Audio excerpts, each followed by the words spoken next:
Assalamualaikum warahmatullahi wabarakatuh. Perkenalkan, nama saya Zahratul Hayati, mahasiswi Ilmu Komunikasi dengan NIM 2002-4001. Jadi, di sini saya akan memaparkan sedikit materi tentang tipe-tipe isu. Sebelumnya, kita harus tahu apa sih isu itu.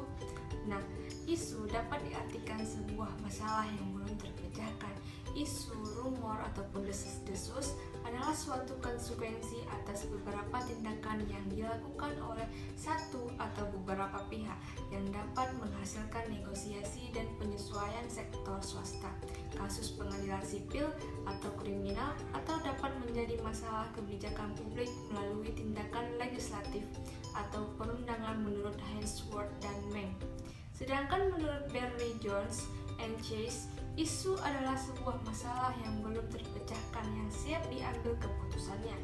Isu merepresentasikan suatu kesenjangan antara praktik korporat dengan harapan-harapan para pemangku kepentingan atau stakeholder.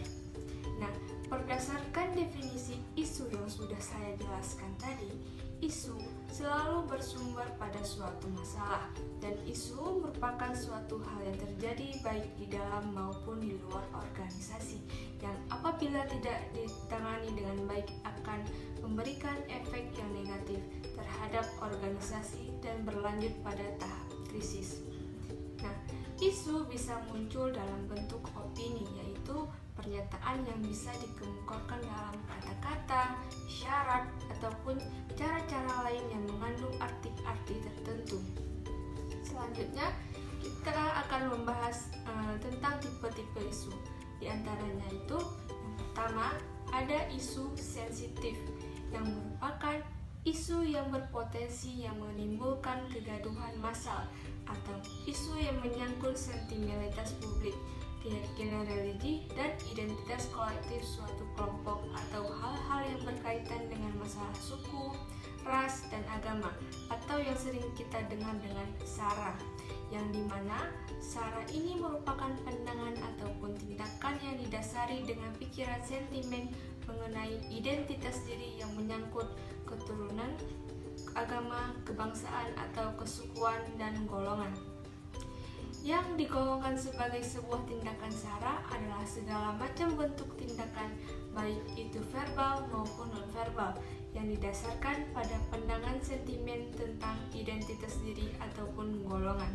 Yang kedua, ada isu strategis, yang merupakan isu yang berkaitan dengan kebijakan suatu otoritas, baik itu lembaga pemerintah maupun non-pemerintah, yang berskala luas.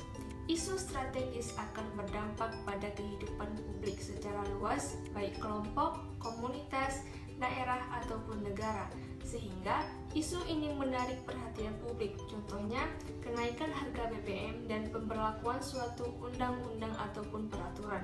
Yang ketiga, ada isu populis, yang merupakan isu klasik yang berkaitan dengan tren gaya hidup, selebritis, tokoh, hobi, produk terbaru, dan sebagainya. Jenis isu populis ini selalu bisa muncul kapanpun dan bersifat rahasia umum. Yang keempat, ada isu campuran, yang merupakan gabungan ketiga isu yang saya telah sebutkan tadi.